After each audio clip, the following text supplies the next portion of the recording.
Ladies and gentlemen, the Wright Flyer. Today's flight is piloted by Randy Wright, who is joined by his first officer Jeremy Grapenton. We know you have a choice when it comes to your radio listening pleasure, and would like to thank you for choosing to fly with the Wright Flyer. Ground traffic control has moved us to the departure lane, so please be seated, fasten your seatbelts, and ensure that all tray tables are stowed in the upright and locked position. We will be taking off shortly, and once again, we'd like to thank you for choosing to fly the Wright Flyer. Now sit back, relax, and enjoy the show as we soar above the friendly airwaves in comfort and style.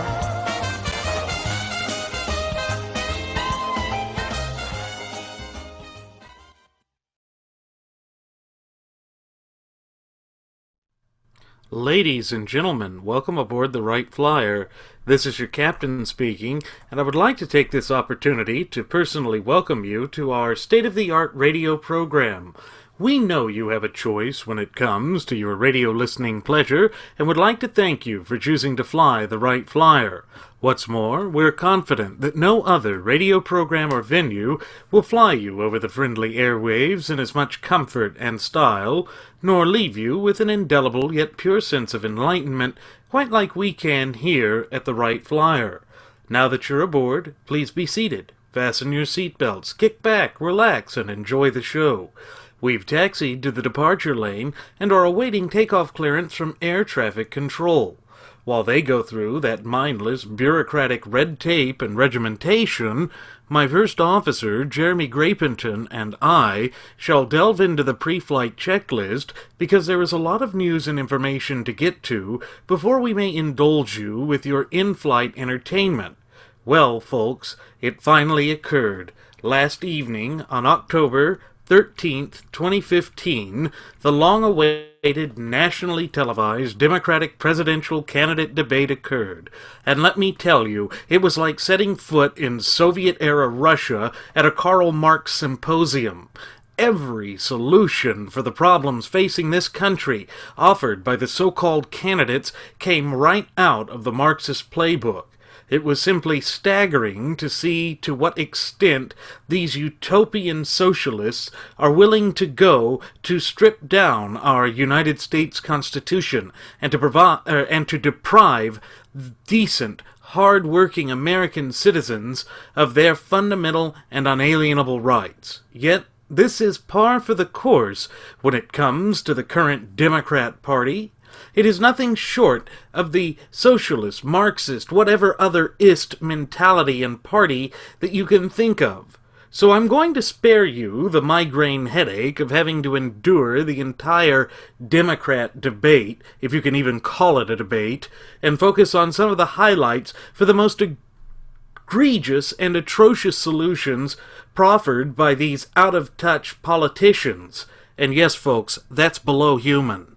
This first major one that stuck out for me was when Anderson Cooper, who moderated the debate, asked Vermont Senator Bernie Sanders whether his self-description as a Democratic socialist would harm his chances in the general election.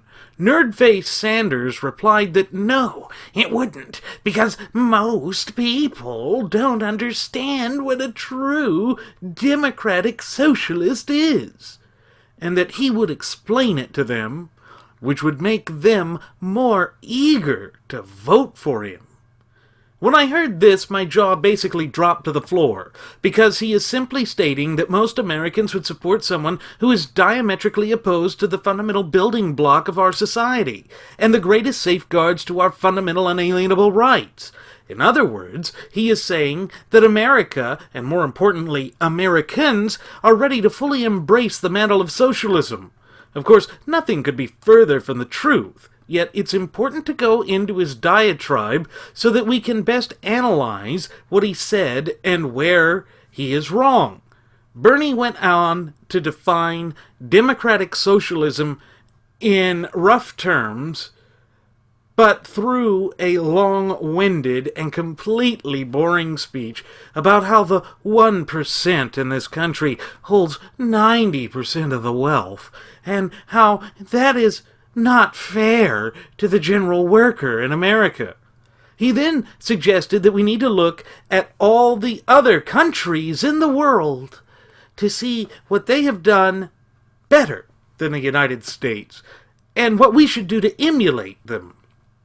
In particular, he mentioned the Scandinavian countries, which are among the most socialistic countries on the face of the planet. This is asinine and contrary to the original intent of our founding fathers when they devised this country over 2 centuries ago. But as Jeremy and I have said time and again here on the Wright Flyer, these people want to completely divorce the country from the United States Constitution, irrespective of the fact that it is that document which propelled the United States to greatness. You know, I only caught about 5 minutes of that whole circus. And something that was running through my mind when I heard them all speak, I really feel sorry for the individual that had to write that stuff for them. They must have felt like a 120-year-old asthmatic individual blowing up party balloons for a birthday party at Willy Wonka's chocolate factory. The amount of hot air that came out of these individuals just in the 5 minutes that I heard them is unreal. But again, it's par for the course for these types of individuals when Hillary flat out admitted that she was a progressive, but she's not like any other progressive. She's a progressive that wants to get things done. Code word for I'm a progressive and I want to destroy your rights in your country. Bernie Sanders sitting there giving her elbow pokes and little smirks and chuckles. He's right along with it. The only individual that I thought made any sense whatsoever, even though he was trying way too hard with his posture and body language, was Jim Webb. Now, I have some respect for Jim Webb with his military service and background. However, the stance that he takes on abortion and various other things, I don't agree with, and I cannot agree with. And sadly, he supports those issues, which is kind of a conundrum to me with him serving in the military, his son, his father and grandfather, so on and so forth. I'm not really sure what to think of all this, Randy. I'm drawing a blank on it, but I'm willing to bet that we're going to muddle through this and see if we can get to that utopian light at the end of the tunnel. But you know, Jeremy, it's probably a train wreck, or a train that's headed right for you. That's that light at the end of the tunnel. And here's something that surprised me, Jeremy. Anderson Cooper basically pushed back on Sanders, stating that Denmark has a population of only 5.6 million, and therefore can't really be compared to the United States. He then went on to press Bernie, contending that the Republican attack ads against him basically writes itself. I was rather surprised that Anderson Cooper was willing to charge full head of, into this foray there and attack Bernie's head on. But it appears as if he had orders from on high to do so. Nevertheless, Senator Sanders argued that the Republicans only win elections when there is low voter turnout. He claimed that was why they won the midterm elections of November 2014. Bernie claimed 60% of the American electorate didn't even turn out to vote. But I have to disagree with what Nerdface was saying there. Demographics are not the only problem. It's made-up demographics. Like everything with the Democrat Party, they lie, cheat, and steal to earn their way to the top. Think about it. They have used dead voters. They have bussed illegal aliens into the polling stations. They've used voter intimidation to keep people away. I'm sure you all recall that in the 2012 presidential campaign, some districts in places like Ohio went 110% for Barack Obama. How is that even statistically possible? Well, it isn't. Unless the statistics are skewed, and the voting population is skewed, and imaginary voters have turned up to vote for their favorite socialist candidate. Once again, Bernie Sanders was just offering us more of the same out of the Marxist playbook. He wants to use whatever means are necessary to sink his claws into the body politic of the United States, and then wash his hands of it completely.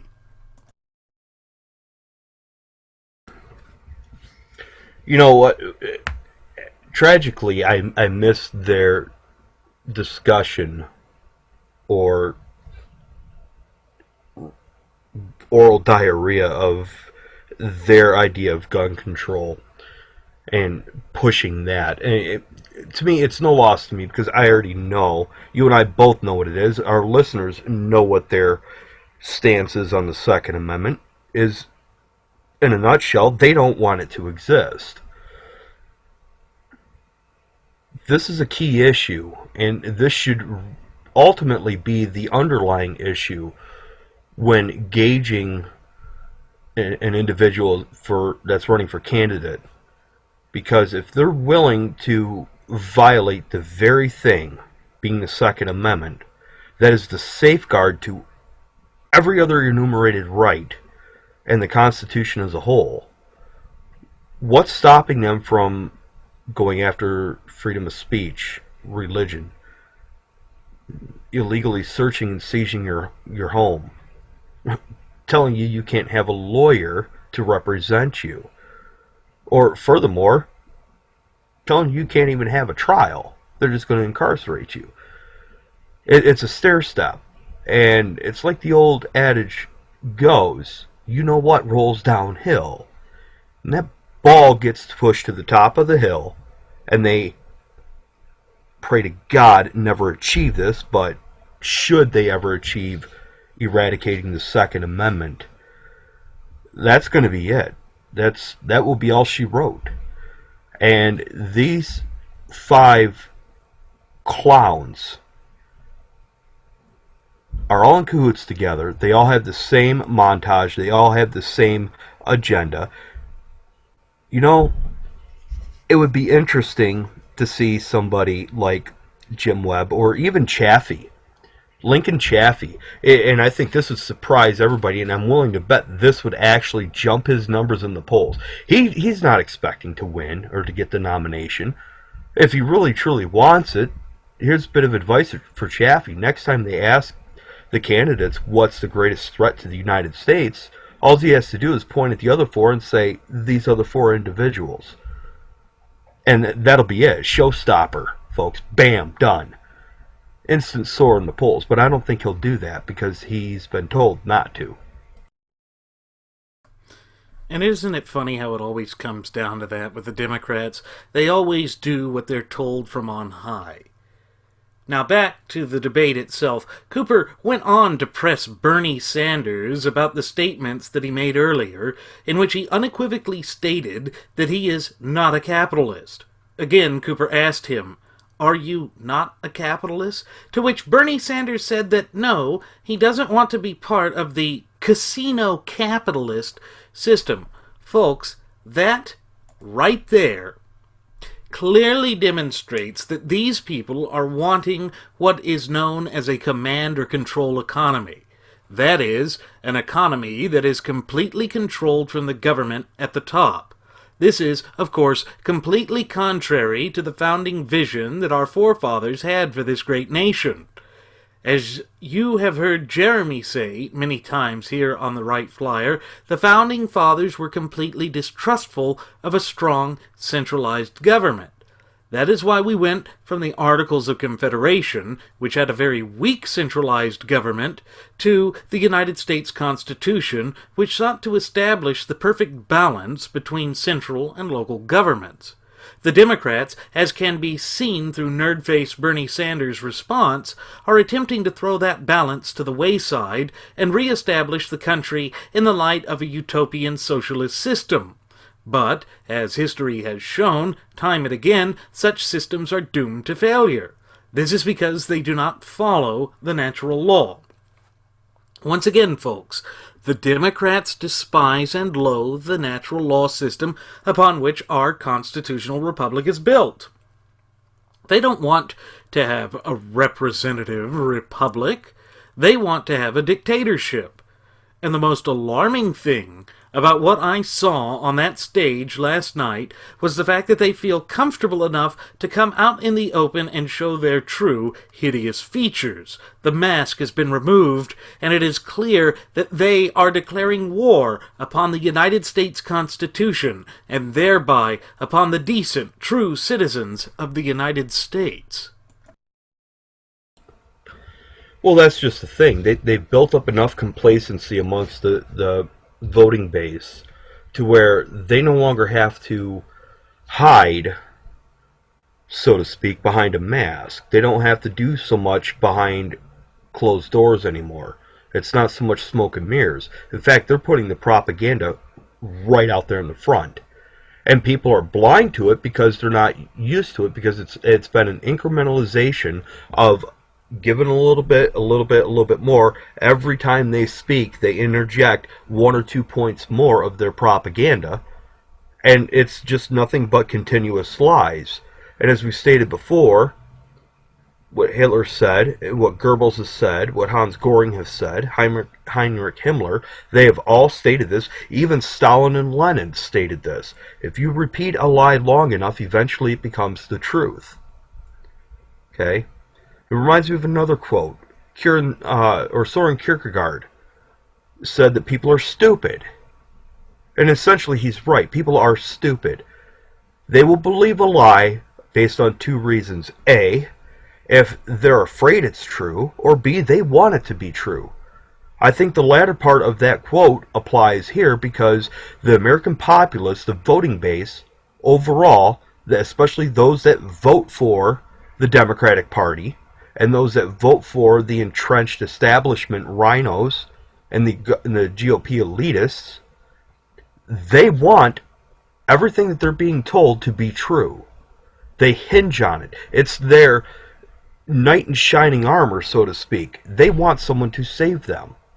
And now it's just becoming nothing more than a pile of bull excrement, buckets full, that people are just picking up and just using it to wash down whatever else they've been spoon-fed.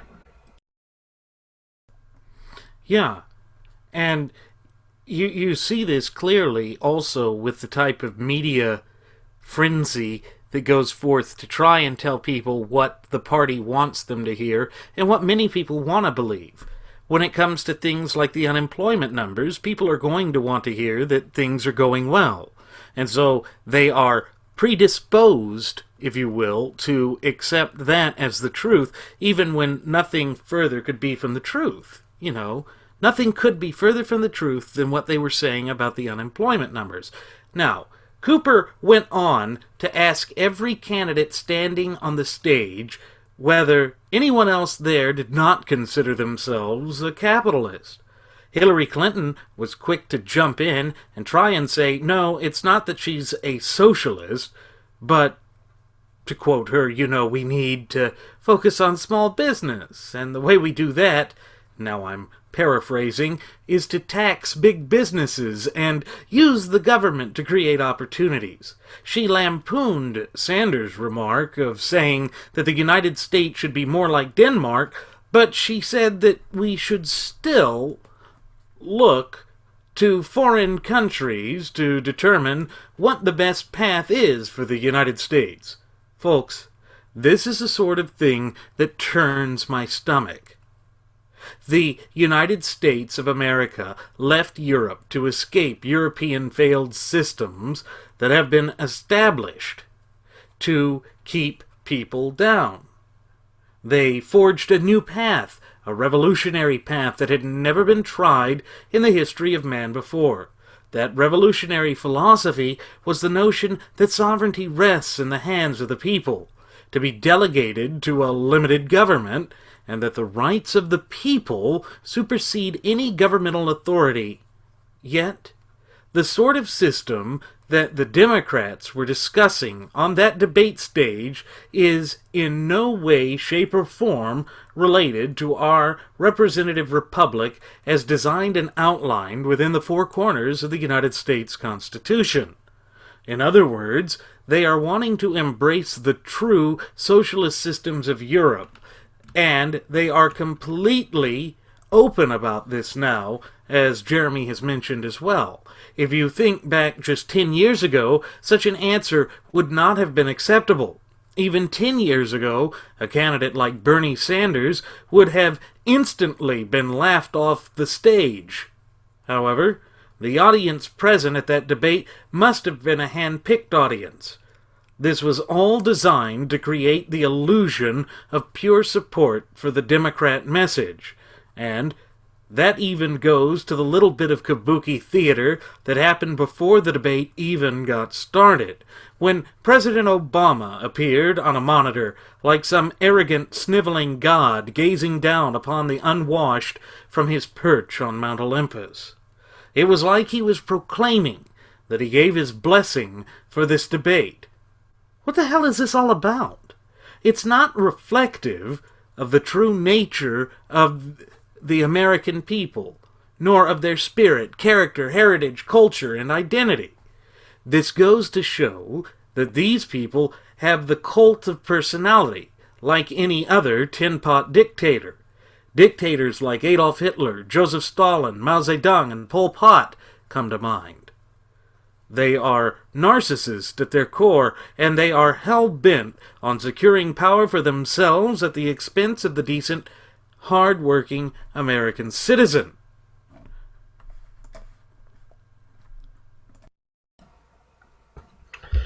You know, let's examine that statement by Hildebeest. We should seek out and look to other nations as to how our nation should be run. Other nations like, what, Zimbabwe? Or North Korea? Russia? China? Iran? We don't need to seek out any other nations. If anything, other nations and countries should be emulating what the United States stands for. We are the last bastion of freedom and liberty in the entire world. Again, we have the longest contiguous constitution in history. We have our society, our citizens, have unalienable rights. We truly are a free society. At least that's what our founding fathers envisioned for us. It still holds true because I've not given up hope, and I'm not going to give up hope. Other countries, if they modeled their constitutions or their rule of law after the United States, I'm willing to bet, not a lot, but just enough to go so far as to say that other countries would see a decrease in terrorist attacks within their own country. Sure, there would be countries that would say, no, we're not going to do it, and that's where the terrorist hotbeds would come, and that would be great. That would be great, because now the terrorists would actually be isolated instead of spread apart in more than half of Europe, more than half of the Asian continent, Australia, and here in the United States. They would be forced to cower. But this is one of the things that, terrorism and certain entities obtaining nuclear power is what becomes a threat to these individuals, or that's what they claim is one of the greatest threats to the United States, with the exception of Nerdface, who says that, well, global warming, it's the greatest threat to mankind in the United States, global warming, rah, rah, rah. Yeah, I'm sure it is. Global flattening all the way across the board, penguins exploding in the Antarctic and wherever else. That's a great threat for civilization here in the United States. No, Nerdface, you and your socialist agenda as well as the other clowns that were on stage with you, are the greatest threat. Because what you emphasize and what you exhibit is nothing more than the absolute destruction of a free society.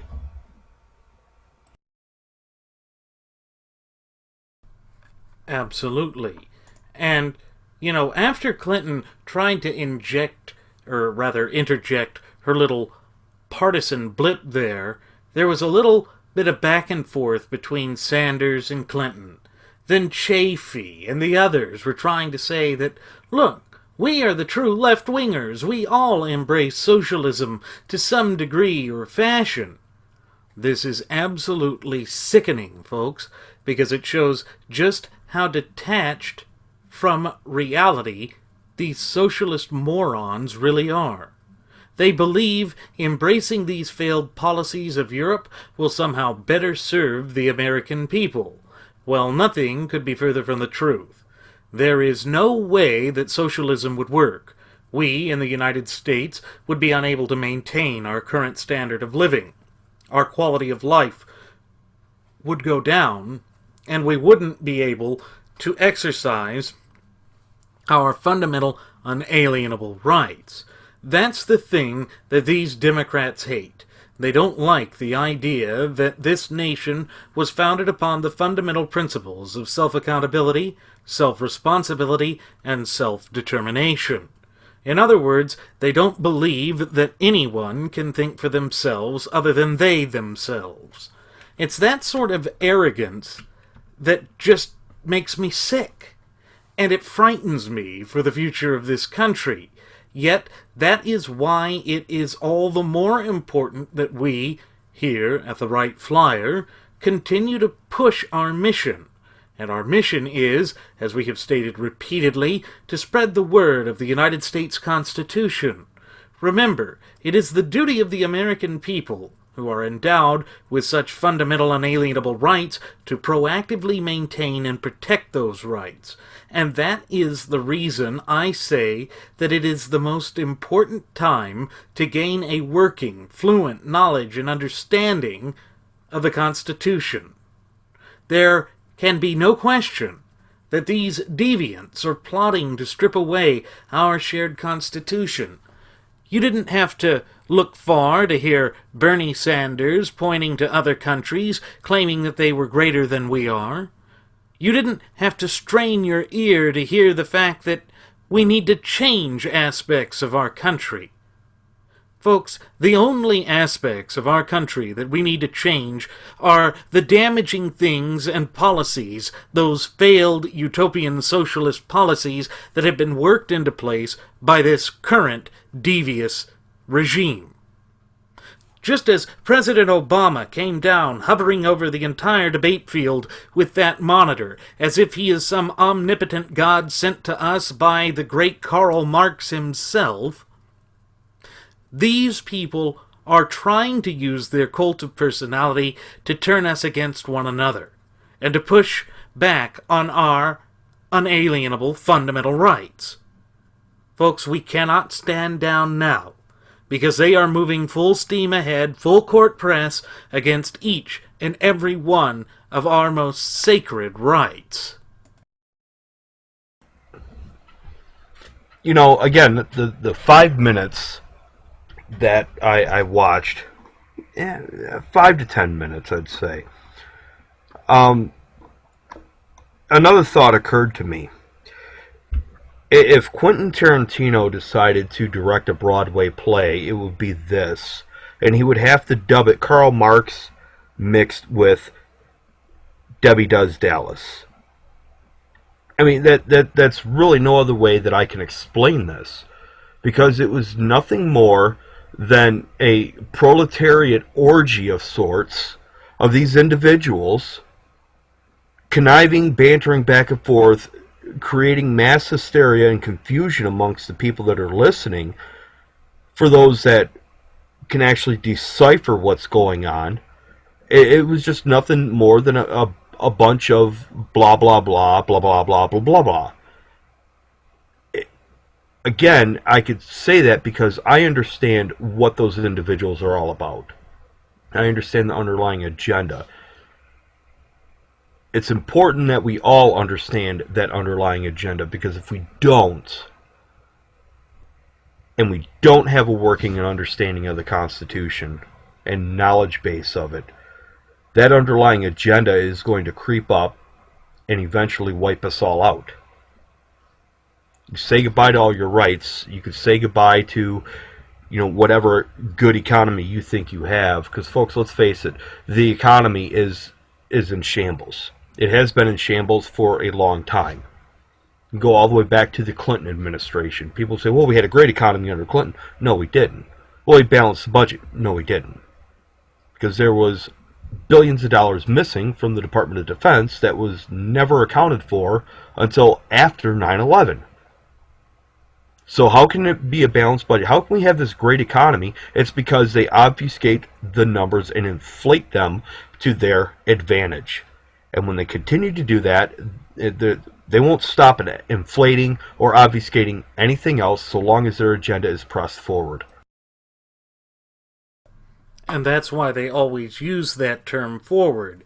That's been a mainstay in the socialist progressive mantra for a long time now. It's always forward at any cost, forward without respect to what it might cause harm-wise to the country. It's a totally devious and dubious way that they operate, and that's why everything about them is smoke and mirrors. It's because they are destructive deviants at nature. Anderson Cooper, after having a brief discussion with Senator Webb about his statements that affirmative action was just state-sponsored racism, and in which Webb actually gave a fairly decent answer, saying that we shouldn't be focused on race, then moved to what he called the most pressing issue that has been occurring in current events.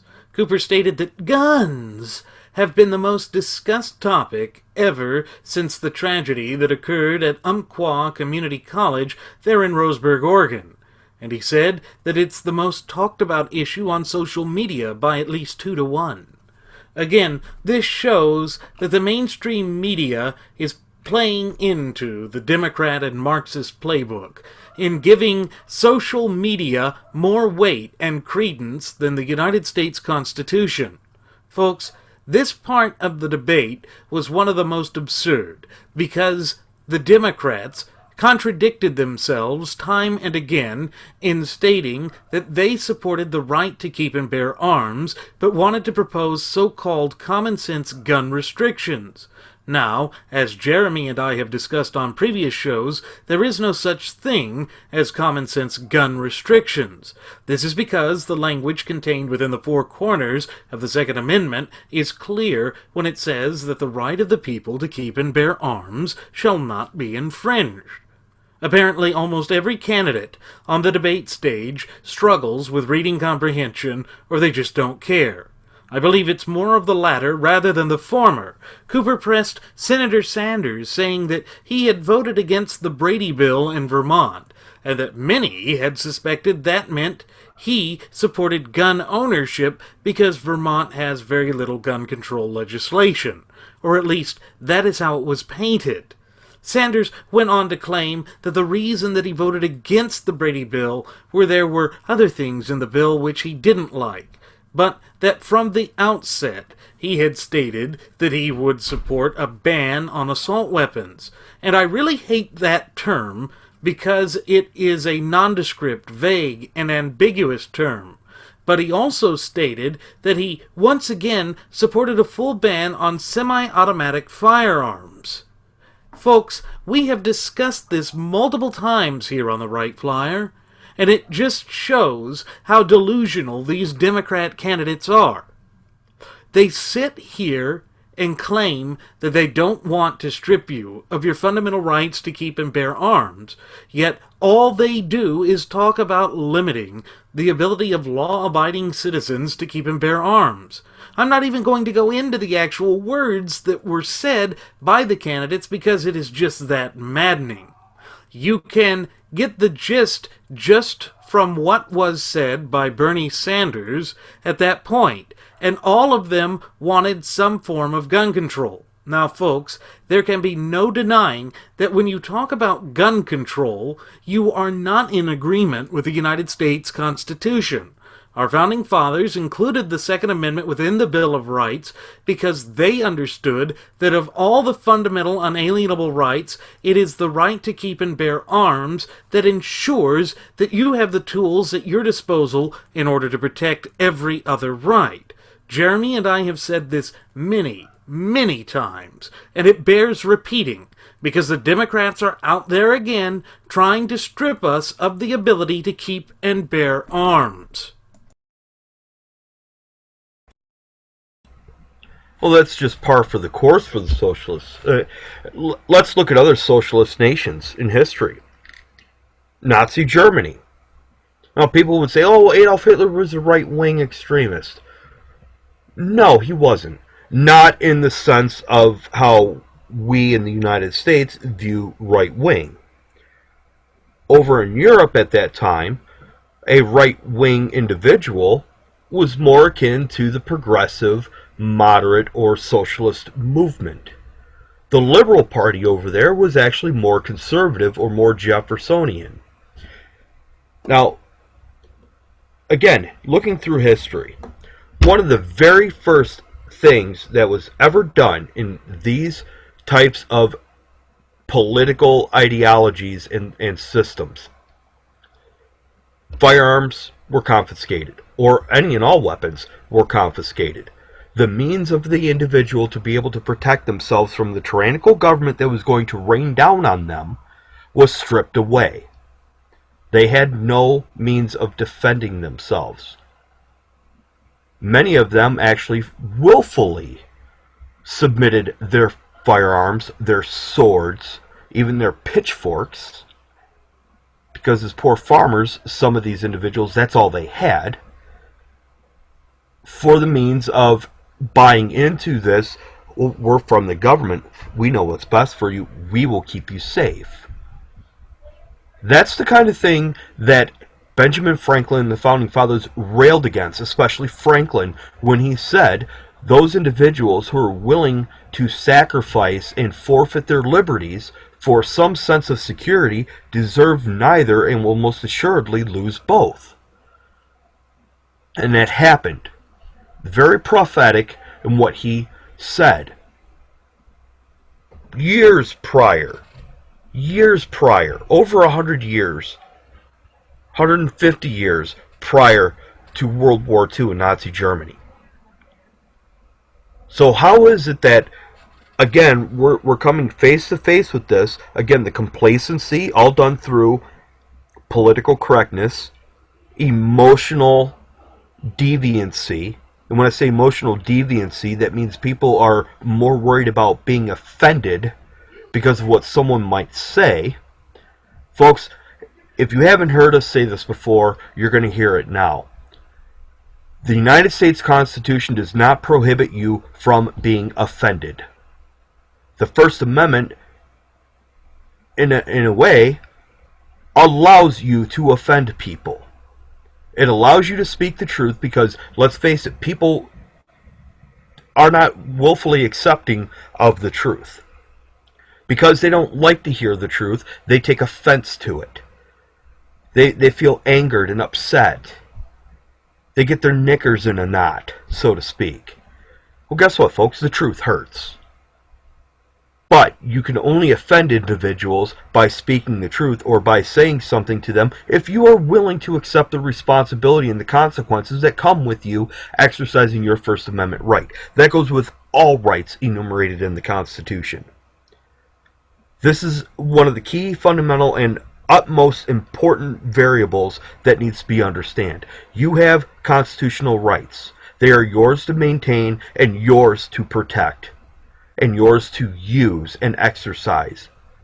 But there comes that attached responsibility of accepting the consequences for your actions. These people that vote for the Democrats, these people that have traded their liberties for a sense of security, they have foregone that attachment. They don't want the responsibility of taking care of themselves. They're wanting to rely on individuals like Bernie Sanders and his exploding penguin conspiracy theory. Yeah, Bernie Sanders sounded like he had been hitting the sauce that evening. He sounded like the drunk at the bar who had every insane conspiracy theory and socialist solution that anybody could imagine.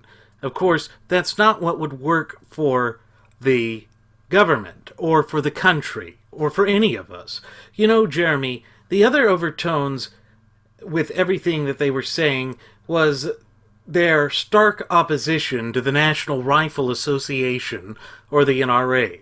Now, many true gun owners have a lot of problems with the NRA, because we believe that they capitulate too much with the radical elements of the left who are attempting to strip law-abiding decent citizens of their right to keep and bear firearms. But what I saw on display on that stage during the debate was right out of Saul Alinsky's Rules for Radicals. They were attempting to shift the entire blame to the NRA as if they could personify the one target and then vilify it, time and again. This was seen in Governor O'Malley's response with his description of his radical gun control laws implemented in the state of Maryland. Folks, stop and think about this for a moment. Baltimore had all of those riots after the Freddie Gray case, and then they moved to attack law enforcement officers to keep the rioting and destruction to a minimum. So again, the Democrats are attempting to strip you of your right to defend yourself, while at the same time are attempting to inhibit the police from doing their job. What this all comes down to is making the place far more dangerous. When I say the place, I mean the country, because Bernie Sanders said that he wanted to implement strict federal gun control legislation. Again, I have to look at Bernie Sanders and shake my head, because it is clear that he has not read the Second Amendment to the United States Constitution, or else Nerdface Sanders was having one of those senior moments where he had forgotten that we even have a Second Amendment. But I can't say that it's purely a senior moment, because every one of those leading candidates for the Democrat Party are staunchly opposed to the Second Amendment. Then again, they're all senior citizens too, if you can call them citizens, or if you can even call them human. Despite their claims to the contrary, the old adage holds true that actions speak louder than words, and all of the actions that we have seen from the Democrat Party for at least the past 30 years have been staunchly anti-gun. They have done everything to push a media campaign, to push educational campaigns.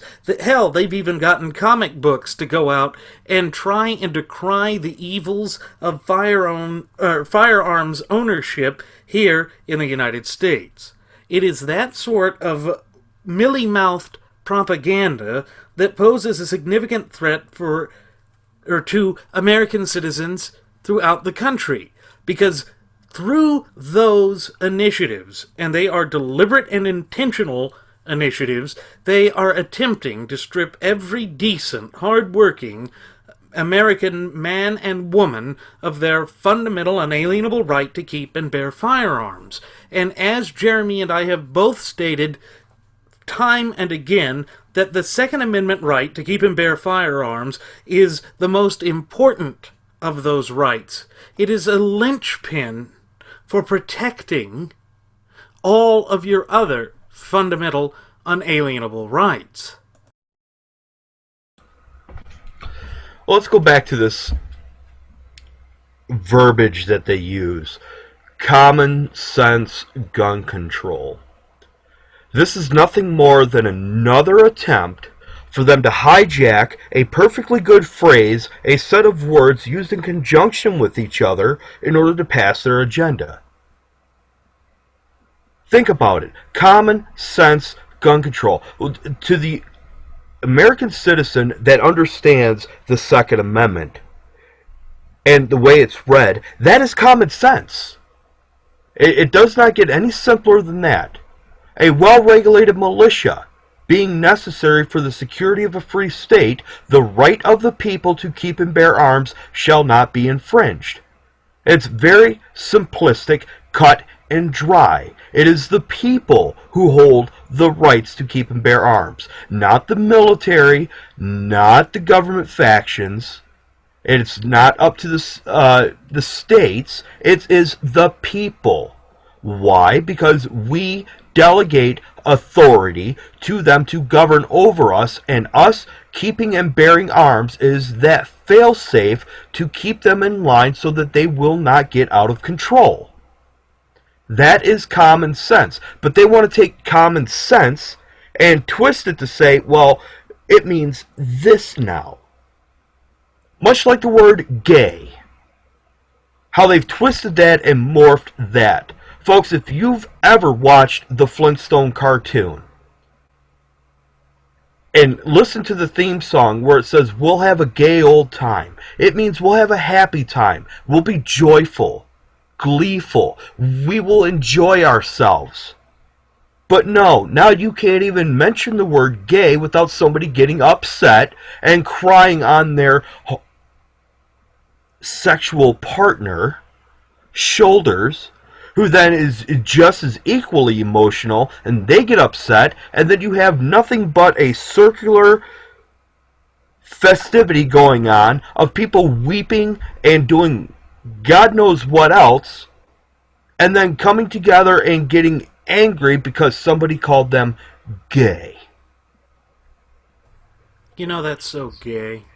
But, the other thing that Bernie Sanders said is that he believes that a vast majority of the American population wants to see gun control enacted.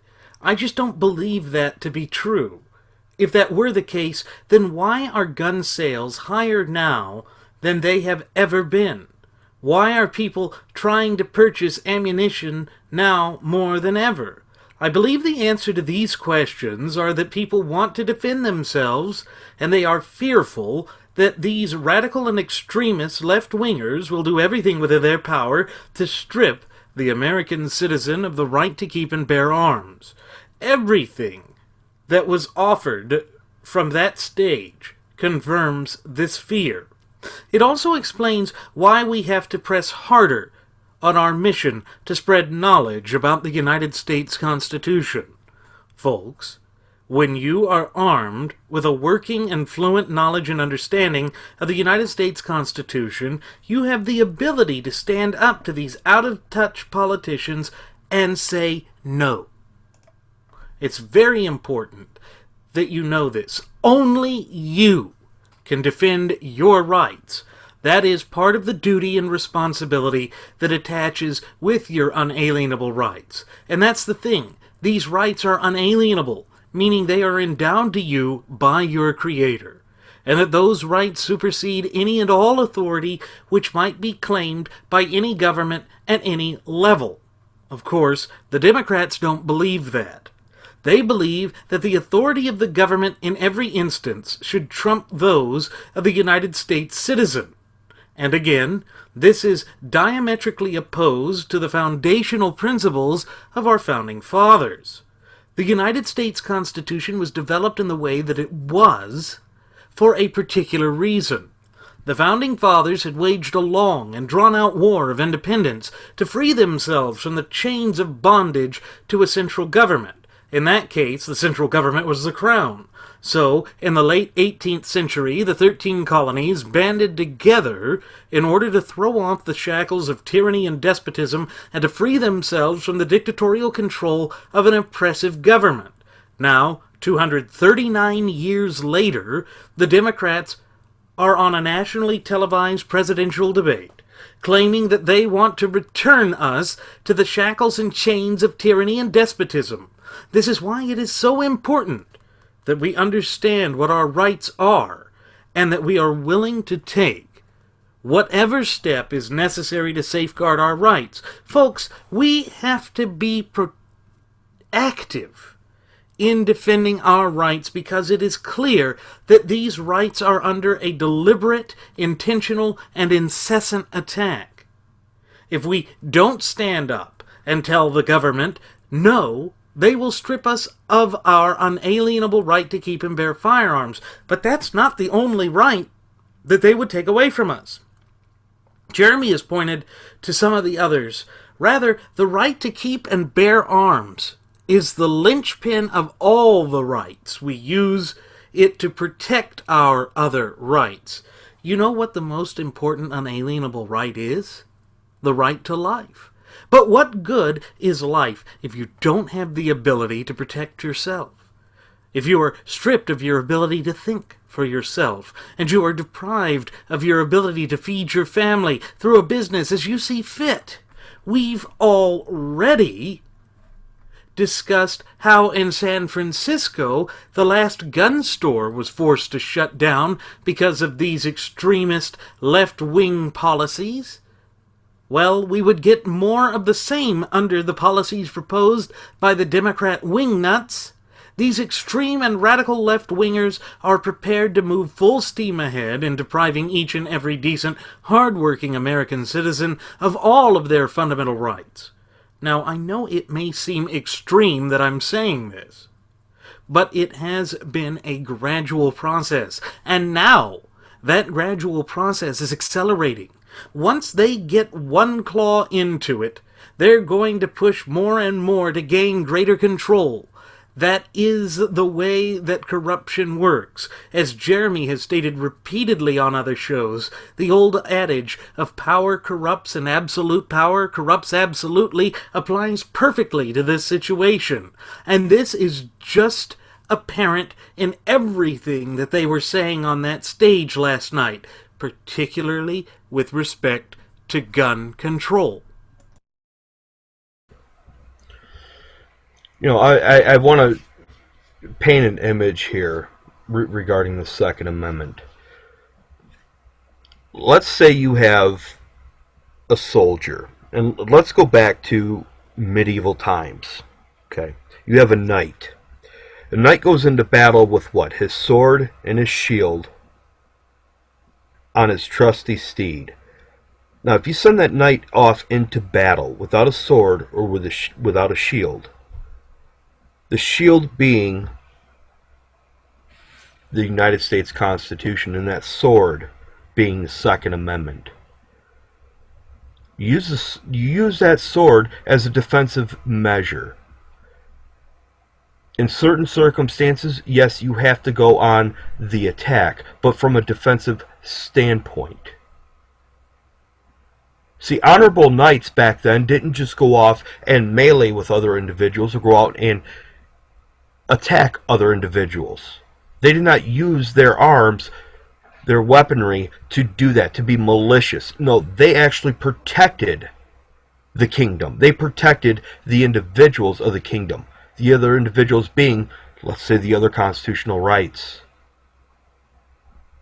If they didn't have a sword or the shield to protect them, to safeguard themselves in order to be able to protect the kingdom, how would they be able to function? How would they be able to operate? Their duty as a knight, and the knight again would be the United States citizen. They were familiar with their weaponry, their armor, so on and so forth, because in order to use it properly, they had to understand the functions of it. The core functions, what it meant, what they were used for, the purpose behind carrying them. If you don't have that understanding, and if you are willing, or anybody is willing, to forfeit those measures, surely you cannot protect your own kingdom, your own life, your families, your neighbors, your friends, the innocent individuals, if you happen to be in a situation where chaos erupts, much like what happened at Umpqua Community College, or Virginia Tech, Fort Hood, incident with Jared Loughner, Aurora, Illinois, or Colorado, the movie theater. How are you going to protect yourself and your family and individuals around you if you don't have the means to do it, if people are willfully forfeiting that. This is what these individuals want. They are sugarcoating this to make it feel emotional, to say, well, guns are the reason behind this, and if you don't have guns, everybody's going to be safer, because if nobody had guns, nobody would go out and kill each other. Wrong. If we're going to ban guns, let's go ahead and ban water. Because, folks, water has caused more deaths per capita every year than any and all firearms combined. Go look at the statistics with accidental drownings, or intentional drownings for that matter. What's the culprit? By their logic, it would have to be the water. It wasn't the individual that, the mother that went off her rocker and drowned her kids in the bathtub. No, it wasn't her. It was the water's fault. The water's the one that took her children's life. You see how insane this is? This is the mentality that these individuals have, and they're going to be unrelenting on this. So therefore, I'm going to be unrelenting in combating them. I will not sway on the Second Amendment. It is a cornerstone. It is a line with me that you do not cross. And I'm not speaking to you, the listeners. I'm speaking to the individuals that want to take our rights away, both yours and mine. I will not stand for that. I will be unrelenting and stand my ground at every turn of the way, no matter what it takes. And that is what it's going to take from all of us. Because I have said time and again that we have to be proactive in the maintenance and defense of our sacred and fundamental rights. And folks, make no mistake about it.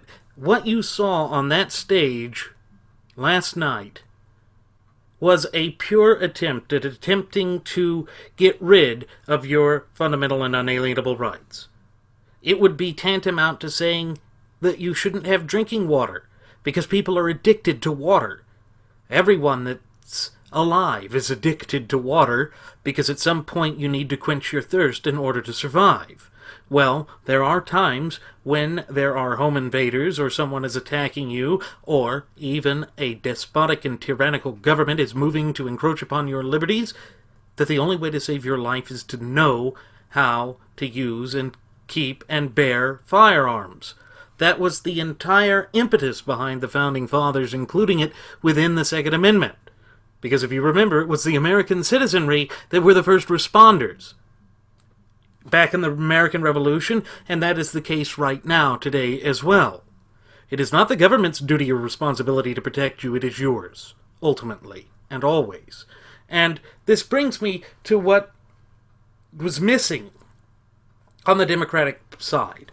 Not a single one of them stood before the microphone and say that the language of the Second Amendment is clear-cut, that the right of the people to keep and bear arms shall not be infringed. Folks, this is why George Mason thought it was imperative that the United States Constitution include the Bill of Rights. He was almost prophetic in his understanding that the federal government would move to encroach upon the unalienable rights of the citizenry. And boy, was he right, because what was on full display with that gaggle of morons on the debate stage on October 13th was nothing short of an attempt to go full court press against the fundamental unalienable rights of the American citizens. And why? Why would they do that? It is because they want to have all the control that they can possibly muster to keep themselves in power, irrespective of the damage and harm that it might cause the country. Because ultimately, the only thing they care about is themselves, not the country. And that is the difference between politicians today, whether they be of the GOP moderate group, or establishment group, or these extreme left-wing nuts that we saw on the debate stage last night. They are diametrically opposed to the core and fundamental principles upon which the United States government is formed. And it just gets worse than that. I mean, all of those things that were proposed by Sanders and the other gaggle of morons were out of line. But, going back to what Senator Webb said, he said, yeah, even though what they said is a little bit out of line, we still need to have a background check, because background checks will stop all that we saw happen at these shootings. But the fact of the matter is that they wouldn't, really. The problem with background checks are that they cannot prevent those who are determined from acting out their sociopathic machinations from getting access to a firearm, or any other tool to carry out their delusions. None of those Democrat candidates spoke to the real issue that is behind the vast majority of these mass shootings, and that is the gun-free zone. I cannot more emphatically state that the gun-free zone is the common denominator between almost every mass shooting incident in the United States of today. It is the extreme and radical left-wing policies that have thrust the country into this dangerous position and empowered the deviants to act out upon their twisted fantasy, whether it be Columbine, the Aurora shooting, as Jeremy had mentioned, Sandy Hook, or the most recent one at Umpqua Community College in Roseburg, Oregon. Each and every one of these instances had a gun-free zone. Let's face it, sociopaths won't always have a criminal record. So if they don't, the background checks aren't going to work. And that's another thing about all of these so-called solutions that are being proffered by the Democrat candidates for president. None of their solutions work, and all of them are contrary to the clear and concise language of the Second Amendment. Well, this goes back to exactly what I was saying about the Second Amendment being common sense. You want real common sense gun legislation? We already have it. It is the Second Amendment. By all rights, even the Supreme Court has ruled numerous times, 14 that I could think of right now, that it cannot be infringed upon. The United States citizen has the right to keep and bear arms. Carrying a firearm is an innocent act. No citizen shall have to flee and should be able to stand their ground in defense of one's life or another. On and on and on it goes. The Supreme Court, to their credit, have not wavered from the Second Amendment. It seems that that is pretty much the only thing that they have upheld in a decent fashion. You want common sense, quote-unquote, gun control? It's very simple. Here's the solution. Every state in this country, every state goes to Constitution carry. That should be the only law in the books, period. Because that right there will show the criminals that, hey, the citizens are armed. In fact, prime example of this, even I mentioned this before, James Craig, chief of police for the city of Detroit, has encouraged his residents, the residents of Detroit, to go out and arm themselves, get their CPL, conceal carry, open carry, arm yourselves. Since he's made those statements, the crime rate has dropped 12% in the city of Detroit. Of course, you're not going to hear that reported on the mainstream media. Why? Because if you did, it would completely tear down that sand pedestal that they prop themselves on when promoting this irrational and asinine agenda of common sense gun control. It destroys them at every single turn. Another thing you don't see in the media, you don't see individuals that stop criminals.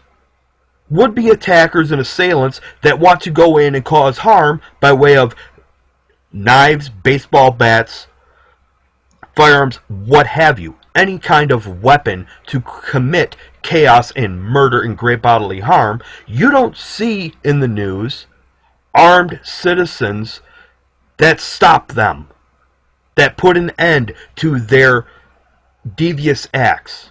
You don't hear about it. Why?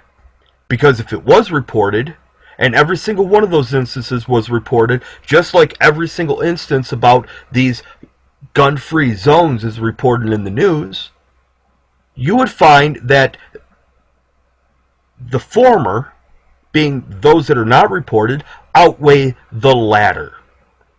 That would be detrimental, and it is absolutely detrimental and devastating to their agenda to strip us away of our unalienable rights to keep and bear arms. Yeah, it absolutely is. And when you implement failed policies in an attempt to curb a problem without addressing the real root cause of the problem, you will only exacerbate the problem. And that is exactly what is happening with this series of mass shootings. The real problem is and continues to be gun-free zones. Not only are gun-free zones completely unconstitutional, they are also making the problem worse because they are denying decent citizens the right to keep and bear firearms. Yes, there are a handful of mass shootings. Yes, they have resulted in a loss of life.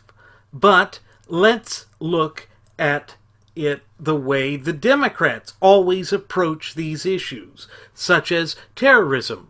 They try and say, this is a rare instance, we can't paint them all in a negative light, but when it comes to things like gun control, or the Southern Cross Confederate battle flag, they always attempt to paint everybody with a broad brush, and say that we need to get rid of firearms. It's hypocrisy. But of course, to the left, it is their dogma, it is their doctrine. They cannot get past this hypocrisy because they have built their entire ideology off of it. And their entire ideology is focused on the point that they cannot trust the American people, because the American people are diametrically opposed to the types of machinations that they are attempting to thrust upon each and every one of us. And the reason for that is that what they're trying to do is to completely control every facet of our life. They want to be the micromanagers of the average American citizen's way of life. You can see this from Michelle Obama's plans for how school lunches are to be prepared and served, and exactly what kind of food that American school children can eat. It's that sort of micromanagement, nanny state mentality that is dangerous, and it drives a wedge into the country, slowly unraveling the very core and societal fabric of the United States. But, of course, that is exactly what people like Nerdface Sanders want to do, because you could see it in the expressions of his face and those of Aunt Hillary and the other gaggle of moron maggots on that stage. They loathe the United States. They hold the American people in absolute and total contempt. You just can't get around that. You just can't. Well, it's a disease, is what it is. Their mindset has inflicted and infected the United States of America with their disease. And this common sense gun control issue is nothing more than a symptom of that disease. Just like gun-free zones, it's a symptom.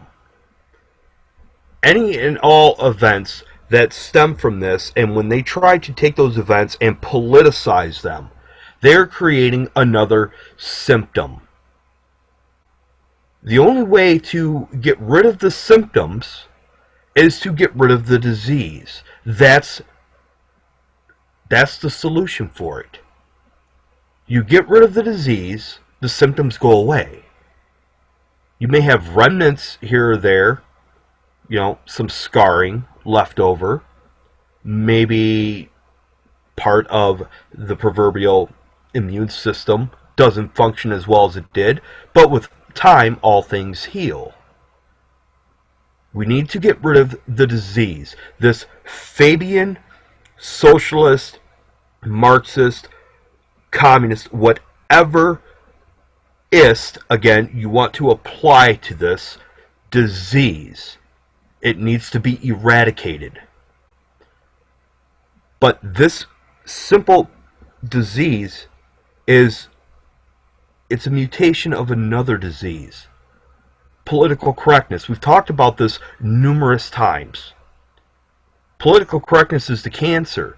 This disease that is spun off from it is a malignant tumor. And from the malignant tumor, being the democratic mindset, the socialist imperialism that they want to blanket everybody with and infect us with, you get other malignant tumors that aren't as big, or you get sicknesses, vomiting, diarrhea, whatever the case is, whatever symptoms you want to put into this spins off of it. We have to get to the root of the problem.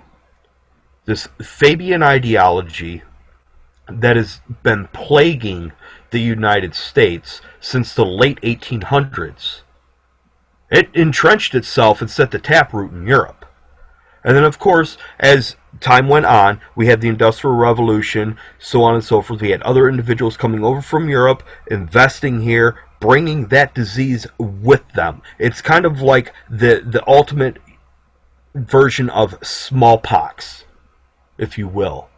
And it's just been growing and festering and getting more malignant as time goes on, to where nobody even knows how to separate the disease from the symptom anymore because of complacency, because of people being willing to trade their liberties for security, people willing to take their firearms in because, oh, we have this gun buyback program, and, you know, do your part to help clean up crime and stop crime.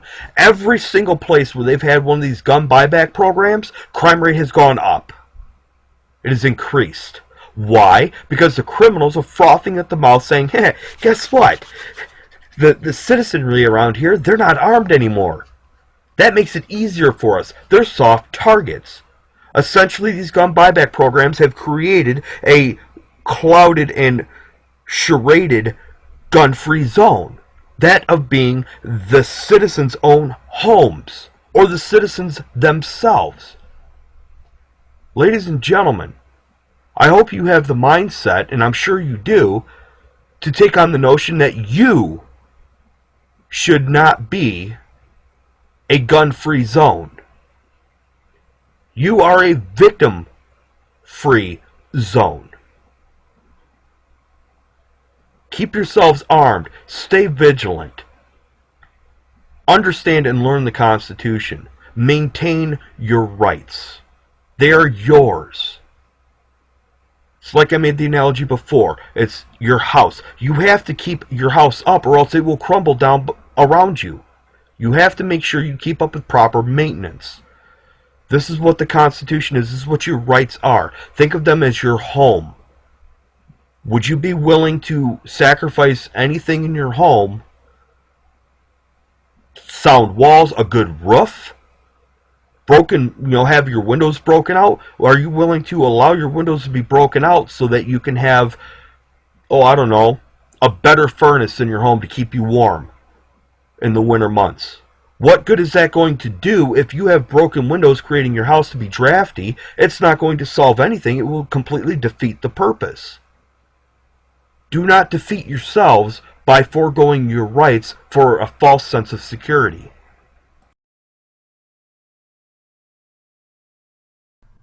Exactly so. We here in America have to accept self-responsibility and determination, because, as Jeremy and I have both stated time and again, that is an essential part of our Constitution.